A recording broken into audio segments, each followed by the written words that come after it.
മഹാരാജയിലേക്കാണ്. എന്നാ ഫ്രഷ് മീനേ തരുവുള്ളൂ.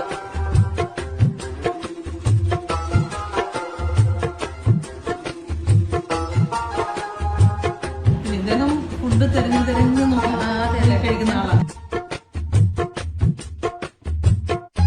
പ്രത്യേകിച്ച് എടുത്ത് പറയാൻ പറഞ്ഞാൽ ഈ നമ്മുടെ ഈ പ്രോൺസ് അല്ലേ, ചെമ്മീൻ, പിന്നെ എനിക്ക് മീൻകറി ഭയങ്കര ഇഷ്ടം. രണ്ടും പിന്നെ ഒന്നും പറയാനില്ല, ഞങ്ങളുടെ പ്ലേറ്റ് കാണുമ്പോൾ അറിയാമല്ലോ, ആസ്വദിച്ച് കഴിച്ചു.